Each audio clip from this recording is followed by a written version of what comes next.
When I use Plyos, it's just to give me feedback. I didn't care if I was throwing hard or not. Because I knew when I grabbed the baseball, I was going to throw hard because I know how to throw hard at baseball. If people throw hard at Plyos, they don't know how to throw hard at baseball.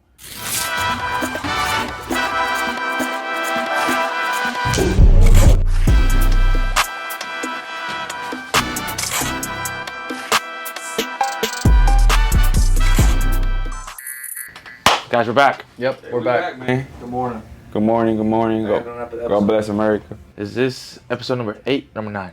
I don't know. I don't know. Nico's, This is my third one. Nico's third, I think it's episode 8 or 9. All right, we're gonna continue rolling. Sir. But let's get right into it. Today, topic of the day. The question is, do you need Plyos to throw hard? Do you need Plyos to become an elite pitcher? Need is a big word.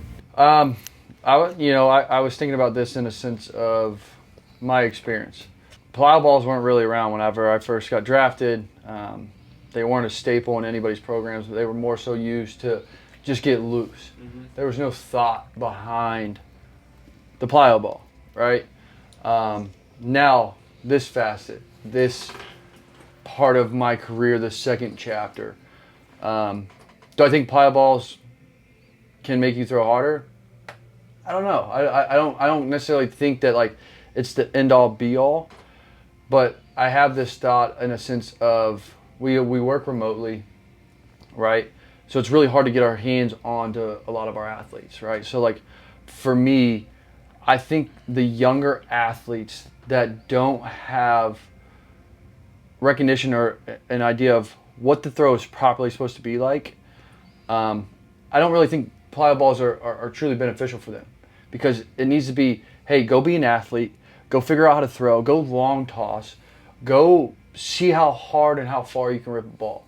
Because if I'm truly trying to give a kid plyo drills and help him understand the throw, he doesn't even know his body. He doesn't even know how to actually use, he doesn't know the kinematic sequence, right? So like, it's really hard to be like, hey dude, if you do these Plyo Balls, you're gonna throw harder, when he doesn't actually understand how to actually properly throw.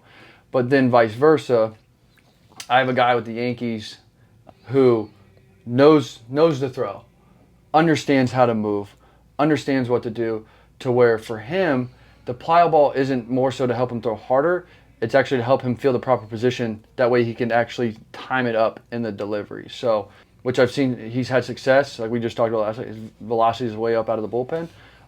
So I don't think it's an end-all be-all. I think it's just more so it's case by case, athlete by athlete. Mm-hmm. Like you said, I think we've gone to the extreme with Plyos, where guys are over obsessed with using Plyos and overuse Plyos, and then they don't really touch the baseball that much. Yeah. I think it's a great tool to learn about certain things about the way they throw. For example, if you're using Plyos and you're using radar feedback as a byproduct, you're gonna learn, right, going from a heavier implement to a lighter implement, what your body wants to do. Like guys who are very muscle driven, you see they chuck the heavy ones and they get really high velocities in those, and then we give them the lighter ones and they're really bad at it. So it allows you to, like, the athlete to understand without saying much as a coach, having that radar feedback of like, hey, this is what you're doing when throwing. Like if you're grabbing the 5 ounce and you're throwing the same velo as the 3.5, that shows you you're muscling up too much. So you gotta stay more loose.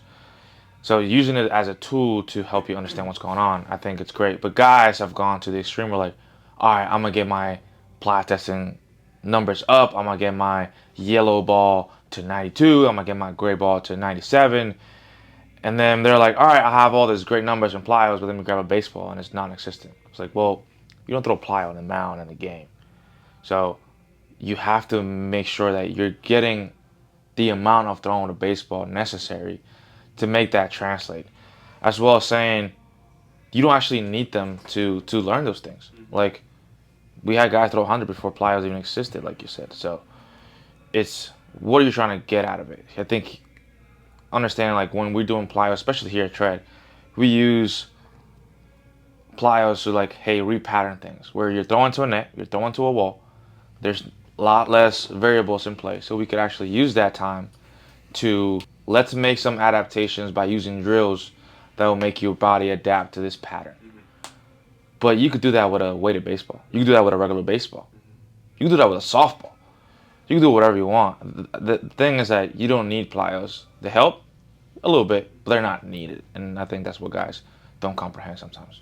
Definitely. I like what you said, that it's kind of like they're falling in love too much with the plyos, where the only thing about the PR, or my PR with the gray, or my PR with the red, and my PR with the yellow. And then when they go to the baseball, they don't see the numbers, and they don't feel good, you know? So it's like, to me, it's like, when I use plyos, it's just to give me feedback, you know? I didn't care if I was throwing hard or not, you know? Because I knew when I grabbed the baseball, I was going to throw hard, because I know how to throw hard at baseball. If people throw hard at plyos, they don't know how to throw hard at baseball. Different feel. It's like, you know what I'm saying? So it's like, I don't care. The scouts doesn't care how hard you throw a yellow or gray ball, or none of that. They care about this one. The plyos is just feedback, you know? Just give you feedback where you are, just help you with mechanics, like you said. You're just changing the scenario, you know? Sometimes you have to change it. Same thing in the weight room, you know? Nobody cares if you lift 100 pounds, you know? But of course, it's gonna help you and your performance. So yeah, plyos, they don't need it, they help, you know? It just depends, like Nico said, it just depends what you need, you know, the situation. I think too, just from experience of like the latter part of my career, I experienced with Plyo Balls. And I almost felt like, and like just with watching all of our athletes, because we all have different athletes. We have different arm slots, different angles, guys that are extension bias, guys that are rotational bias, right? Like one of the things that I've truly picked up on is like, this generation has fallen in love with Plyo Balls because of what the internet has shown of like, oh man, I started throwing this harder, so my But for me, part of it sometimes is like, I think it almost domes guys up, because it's like they're creating a feel with a ball that is not a baseball. It's squishy, right? So guys get tighter, guys get, you know, more intense, you know, muscle driven, right? Instead of like relaxation. And I know all three of us preach how patient, how relaxed can you be? And some guys get that ball and they're like, oh, I can throw this so hard.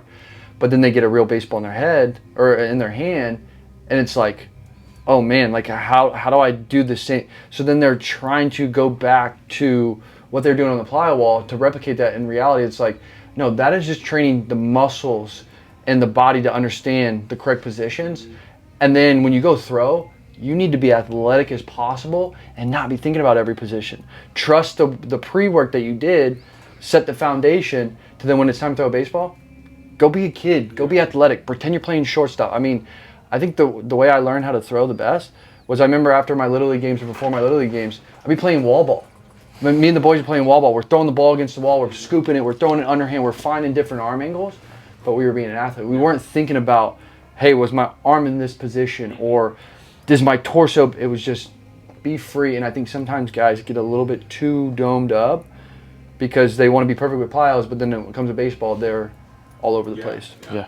I just understand that's very important what you said. Like, they're usually all over the place with the baseball because we use plyos or thrown into a net as a way to repattern things from a very constrained standpoint. Like we said, there's not many variables. You're throwing to a net.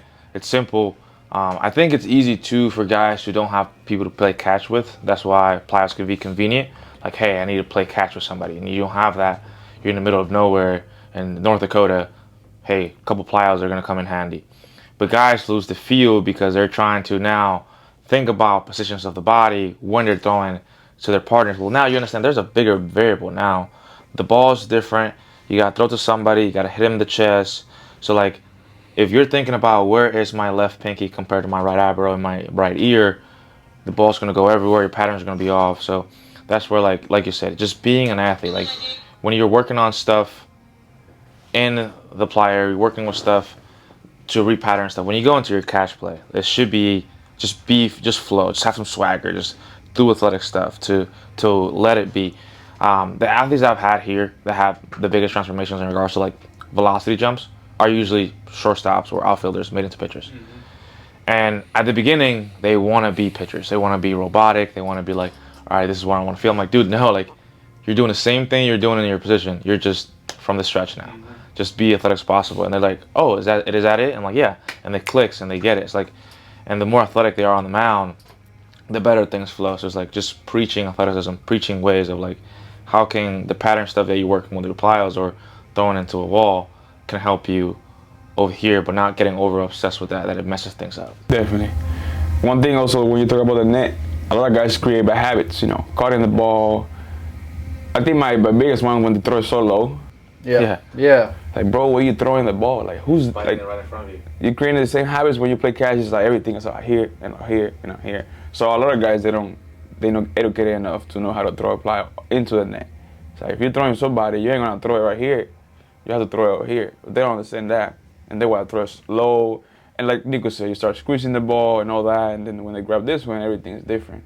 So it's kind of like having, I always tell you the same thing, awareness of your body. If you're not aware of your body, I don't think you're the one. You don't need a Plyo. You know, you first have to learn how to use a baseball, and then probably learn how to use a Plyo or use a leather ball or stuff like that. Yeah. I think why guys like that's like literally the perfect example. Is like we preach, hey, you want to work downhill, right?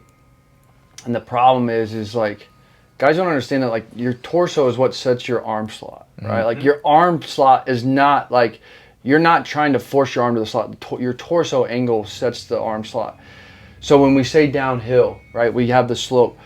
Guys think, oh, I got to throw it straight down, right? Like we're still working downhill, but if you're actually truly understanding how your body works and knowing like how to rotate and actually segment the body, the throw should come out natural. But like one thing that I've told a lot of guys is like most of the time with Plyo Ball, guys are going to push the ball. They're going to cut it just because it is such a fixture that is so close. But one thing that I always try to tell my guys is like, yes, there's a net there, but you're trying to throw, like I always tell my guys, pretend you're throwing through the net or your target is like through the net, because then it gives them a sensation of like, I'm not throwing to the net, I'm throwing through it. So then it gives them a feel of like, just because they have something so close doesn't mean I'm just throwing it there and stopping everything. So many guys will throw it, stop. It's like, no, we're trying to throw through that. But I think a lot of guys just don't understand. It's like when we say downhill, they think, oh, let me throw it. No, it's more so you're mimicking the slope and you're using the body to actually allow you to get down. Yeah. You said I throw it through the net. I like that a lot because I always told young. I saw a lot of guys that they want to guide the ball. Yep. It's like they're guiding the ball through the net. It's like, don't guide the ball, just throw it to the net. You know, it's my just throw it to somebody. So it's like you said, they're just trying to like kind of like pinpoint where they're trying to throw it. It's like it's a big net. Just throw that thing, you know. So I definitely like that. Yeah, like you guys are mentioning a couple of things that refer to how Plyos can affect you instead of helping you by creating bad habits. Also, increasing the likeliness of injury. Yep. Because if I'm grabbing a Plyo ball and I'm squeezing it as hard as I can and I'm pre-tensing all the muscles in my forearm, well, I need this to be somewhat relaxed to protect my elbow. And if this is overly tense, every time I grab a baseball, like the time on the tension your forearm has is going to be so much higher. Yeah. So now you're going to fatigue that way more than you should. Yeah. Then as well as like what you guys talking about, stopping the arm, like not allowing the arm to actually decelerate. We know that we have to throw the ball, you know, wrist has to kind of like pronate as well as the elbow, as well as the shoulder, so actually dissipate forces. And if guys are just cutting themselves short, well, the stretches are going to stop and then go abruptly to one area, part of the body. And that's just going to be the elbow, forearm, going to get over fatigue. And if you do that over a period of time, you're going to take a beating. And then your elbow's going to flare up. And it's not going to feel great. So just being conscious of like, hey, if you're going to be doing Plyos, you have to understand that you need to do it right. Because if you do it wrong, there's more cons than benefits. Because there is benefits. It's just like, you have to do it right. I wanted to ask you guys a question. Like we have a lot of big leaguers here. We see a lot of big leaguers do Plyos as well. But we see how like a lot of those big leaguers, they look terrible doing Plyos. But they're really good with a baseball. And they're big leaguers because they're really good with a baseball. So it's like, what would you say to those guys that are over obsessed with doing Plyos and use those guys as an example, those big leaguers as examples, like, hey, like, look, this guy's terrible with a Plyo. He does 2 drills and he just gets loose, but he's really good with a baseball. What would your advice to those guys? I mean, we watched Crochet yesterday. I think it's more so about what the focal point is, right? Like I think most big leaguers, and like this is me speaking from like a lot of, sometimes I would do Plyos just to get loose for my catch play, right? Like, I wasn't fixated on a certain position or arm, but like, let's say like, hey, I'm trying to just actually feel my or my hips rotate underneath my torso first, right? That's my main focus. I'm not really caring what my arm's doing, right? I think it all depends on the focal point, right? And most 95% of big leaguers, maybe close to, have an idea of what the hell they're doing with the ball in their hand, right? So it's like some of these guys are just doing it to get loose.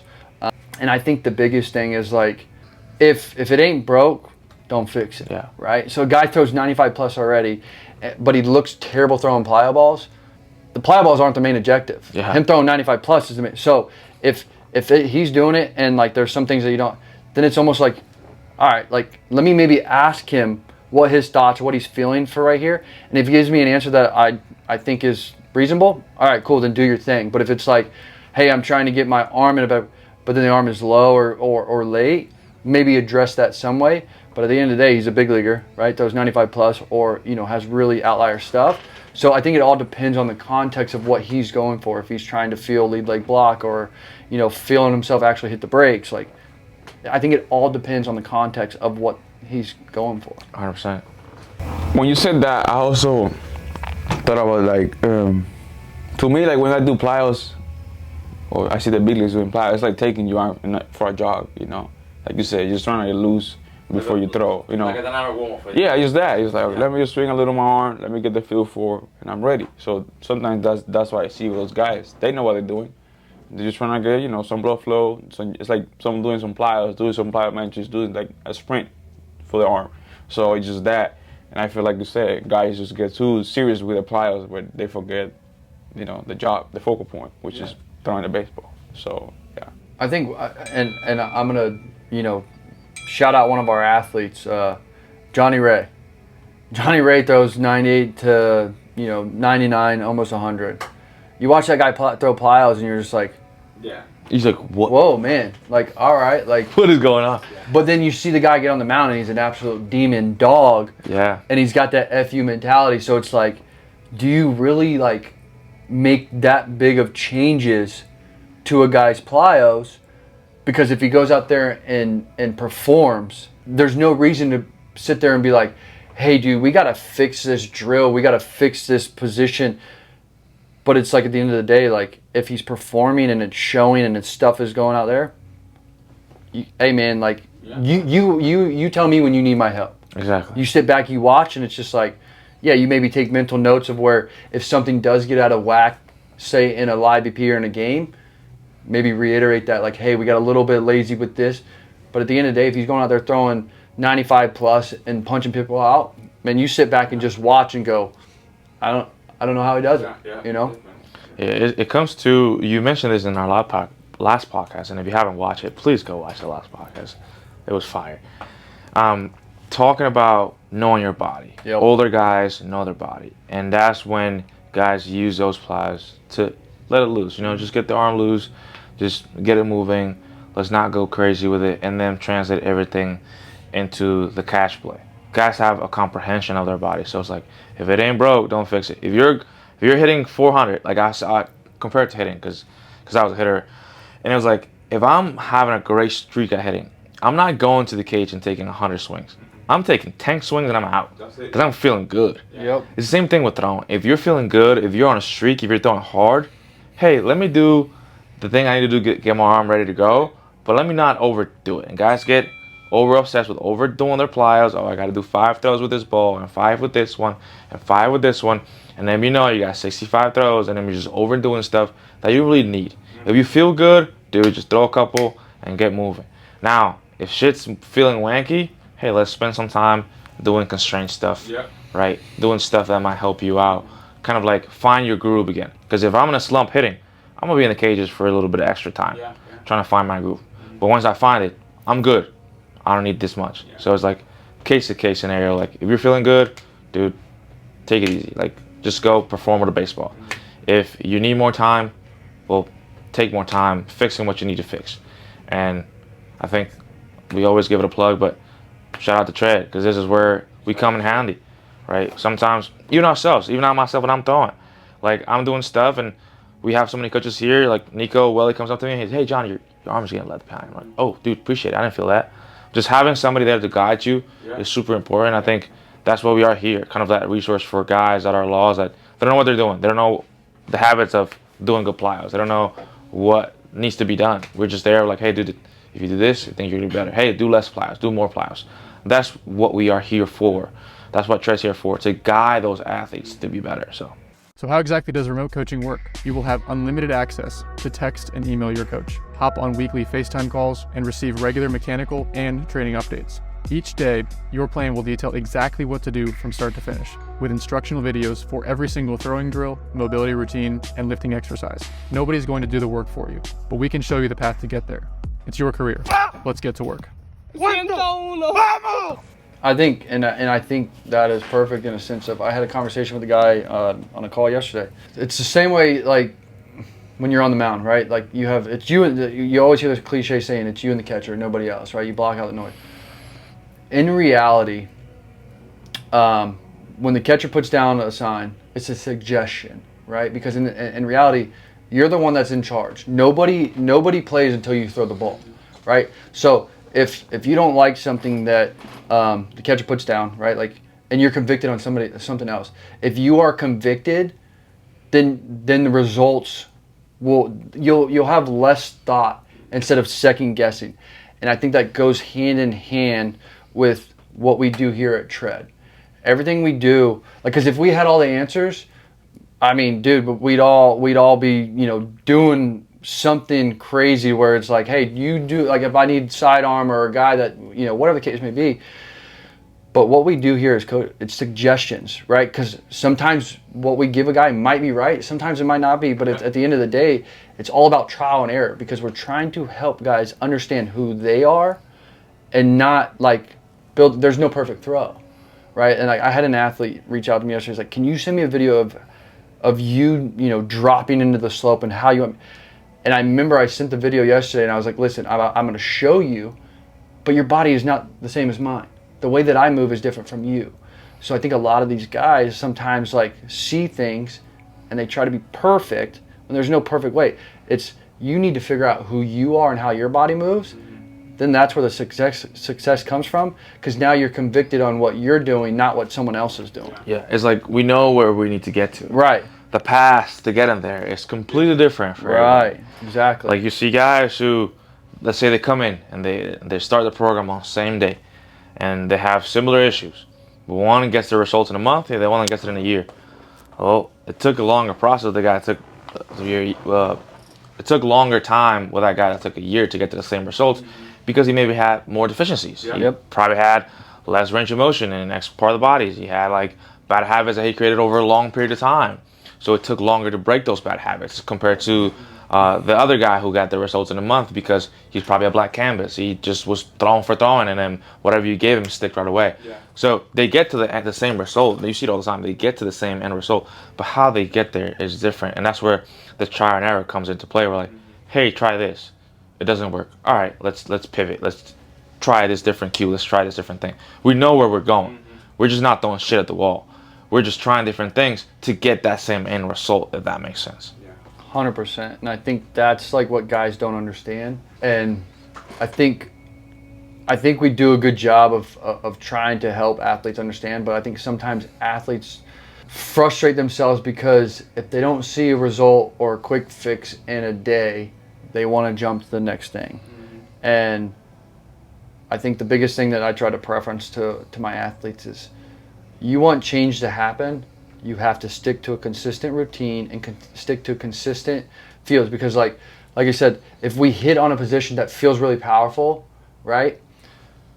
We rep that out for a day. Well, the next day you try to do it again, and it's not the same feeling. They're like, oh, I need something new. It's like, no, you just did something completely different your body's never done. We have to now continue to do that day in and day out for it to become consistent. And I think that's where Plyo Balls can be beneficial. But there has to be an understanding from the athlete that, like, if I stick to the consistent routine and don't try to change something because I saw my buddy hit a higher number because he did this, like, that's where I think guys start to see change. And my guys yesterday did pull downs. they've literally been building the same routine day in and day out for the last 4 weeks, and they're PR. Like, but I think they're realizing is like, if I stick to what I'm supposed to be doing, I know what my task is, a task at hand. I'm not doing what the guy next to me is doing, because I got two guys that work together. They have the same issue, but I talk to them completely different, and it lines up for them in their brains, and it's paying off. Yeah, I was gonna bring a question because I know people are gonna ask the age when you should start. You know, Doing Plyos? yeah, because you know, a lot of people it's a controversy. It's like, should I start younger, older? You know, same thing with lifting. You know, I think I see it the same way. So, John and Nico, what you got about that? I think guys want to start too early doing Plyos, and they want to start too heavy. I think there is, so we have to understand the adaptation that each Plyo gives you. The heavier Plyo is going to crank your shoulder into more external rotation because of the extra load. So if I grab a 5-pound dumbbell and I do this, it's going to crank me to a certain amount of external rotation. I grab a 10-pound dumbbell, it's going to crank me back further. Same thing with the heavier implement. So when you're going through that like maturity phase of your 13, 14, 15, I think it's risky because you're still growing so much. Your body's just different day to day. So your body's adapting to so many different things that if you throw this big change of like, let's use a heavy implement and crank my shoulder back aggressively with this heavy load, it might be good, but it might be bad. I don't have the answer. So it's kind of a tricky one. Understanding as well, we talked about the heavier implement. The lighter implement has your arm go faster than normal. So now you're having more arm speed. So there's more stress. And where you have growth plates are there, you're still growing. That could have an effect on how much valgus stress you get in your elbow. So that could be more risky at the same time because you haven't fully developed. So one opens up more range, which could be good or bad depending on how you see it. The other one just cranks you into more velocity when you're not fully developed yet, which could be good or bad.